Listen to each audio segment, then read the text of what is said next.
Are you feeling absolutely terrified of your sewing machine? Are you scared that you're going to press something and break it forever? That's how I felt when I first got started. So if you're feeling that way, it's totally normal. But in this video, I'm going to show you how to set up your machine and start sewing in just 5 minutes with total confidence. Does that sound like something you're interested in? Then be sure to stay tuned. Hi, my name's Abby, and I'm on a mission to help more people love the art of designing their own clothes from home while having fun. Because it's really easy to get in this headspace of like, I'm not smart enough, or I'm not talented enough, or is this good enough? Stop.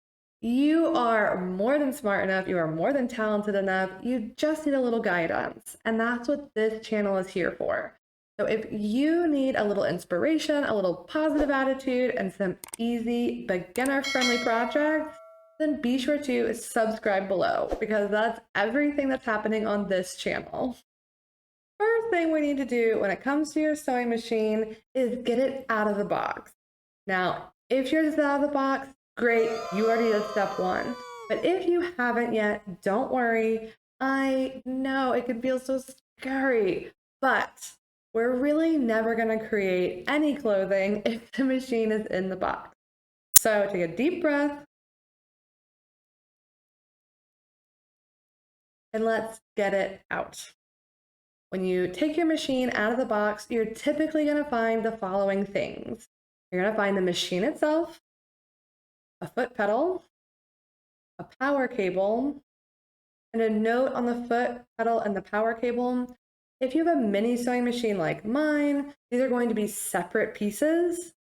But if you have a regular size sewing machine, it's more common that the power cable and the foot pedal are connected by this really huge black connector piece. Whether your foot pedal and your power cord are connected or not, they both work the same way, and you should have both. So don't worry, just differences you might find. Okay, you'll also find your manual and your accessories. Okay, so that wasn't too bad, was it? We got the machine out, we have a couple of fun things to play with. Now, to get you sewing quickly, we're going to take your machine and we're going to set it on the front of a work surface right in front of you and on the right-hand side of that work surface.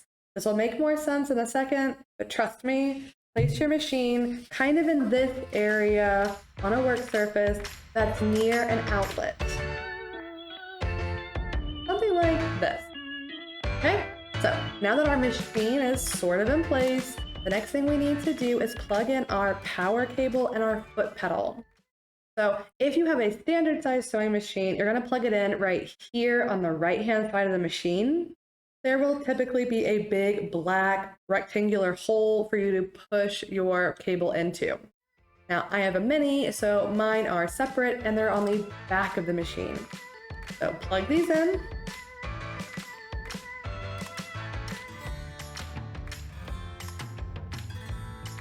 Then we're going to plug the power cable in. That's the reason our sewing machine needs to be on a work surface near an outlet, because we do have to provide electricity to it for it to work. And then we're going to place our foot pedal directly beneath the machine on the floor. Okay, and this is why the machine needs to be on the right-hand side of your table, so that way you have enough cable to reach from your sewing machine to your foot pedal. If you put your machine right in the middle, I find that the cable gets in the way of my fabric when I'm sewing. Whereas if I put it on the right side of my table like this, the cable can go off the side and under and just out of the way of my fabric. Yay! Now that your machine is in position and you have power going to it and your foot pedals in position, you can actually start sewing. And that's what we're gonna start doing. What make and model do you have?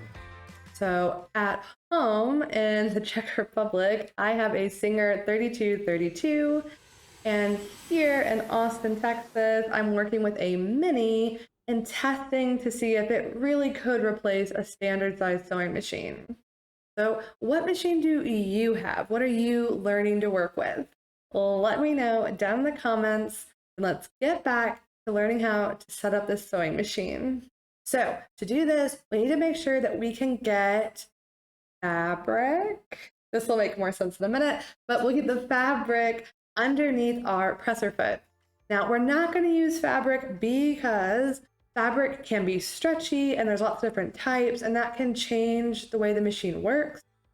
I want to make this really easy for you. So we're just going to start off using paper. Okay. Paper works just like a fabric, and it'll be a little bit easier for you to start feeling comfortable using your machine. Okay. First, we need to check if our paper fabric can slide under this part, which is called the presser foot. Now, if you can't, if you're not able to do this, there's typically two reasons why. The first is your needle. The needle may be down in the machine and that's blocking your fabric. To fix this, you're going to use the big knob on the top right-hand side of your machine. This is called the hand wheel. It's on every sewing machine, and you're just going to turn it towards you or towards the front of the machine like this. And you can see in the background that the needle is moving up and down. This is how you can manually move the needle on your machine whenever it's not where you want it. This is a really good beginner tip, so make sure that you remember it. If your needle is not the reason that you can't put your fabric underneath, then the other thing that could cause a problem is your presser foot. The presser foot has two positions. It's either going to be in the up position like this or the down position. Up is for prepping things, putting your fabric under, getting it in the right position, getting everything lined up. So to put our fabric under the presser foot, it needs to be in the up position. So you'll typically have a lever that's either inside of your machine like mine, like inside of this neck area, and you just pull it up or push it down, depending on what you want. And if your lever is not there, then it's going to be on the back of your machine, directly behind the needle. And again, pull it up to move your presser foot up, and push it down to move your presser foot down. Now that your needle's out of the way and your presser foot is up, you should be able to easily slide your paper fabric under that needle. Don't you feel so much more aware of your sewing machine or know how to use it? I hope this is helping. If it is, let me know down in the comments what other questions I can answer for you about your sewing machine. Then let's actually start sewing. Now, we're using paper and we're actually not going to use thread either, because again, adding thread is another thing that you're going to have to think about and try to troubleshoot. So again, making this super duper easy, we're going to use paper and exactly 0 thread. So if your machine for some reason is already threaded, maybe it came that way when you bought it, you can just grab the spool of thread on the top like this and just gently pull it up as long as your presser foot is in the up position, okay? So just gently pull this up, pull it all out. Now we'll start sewing. So when you start sewing, you're going to take your fabric, put it under the presser foot and under the needle, and you're going to line up one side of your fabric with a mark or a point or a line on your sewing machine. So I'm going to line up the side of my fabric with this line on my sewing machine. Now, again, mine's a mini, so I don't have these, but if you have a standard sewing machine, you'll typically have these markings right next to the needle, and these are different places where you can line your fabric up when you're sewing. So use one of those, pick one, whichever one you like. Okay, now that your fabric is under the needle and the presser foot, and it's lined up with one of these lines, we're going to lower the presser foot, and then we're going to press the foot pedal. Now you can do this no hands if you want, just to see what's happening. And you'll see that the machine, the fabric, starts to work its way through the machine, even without you touching it. And the reason that this happens, let me explain so that way it isn't a mystery and you're not confused later, is because if I take this out, remove the presser foot, you see these kind of textured silver bars below my needle. If I move the presser wheel, if I move the hand wheel, again, towards me, towards the front of the machine, you'll see that these textured bars move back towards the back of the machine. They go down and they come up and they can make this loop around and around. This is called the feed dog, and this is what pulls your fabric through the machine. So you do not have to push your fabric, okay? The machine will pull it through at the right speed. All you have to focus on is direction, moving it left to right and keeping it lined up, okay? So don't push this, don't pull it from the back, none of that. The machine will do it all for you. You just need to focus on moving left to right, okay? So if we put all this back, so we put our fabric under the presser foot, under the needle, lower the presser foot using the presser foot lever, and now we can gently press the presser foot again. And this time you can use your hands and gently move your fabric side to side.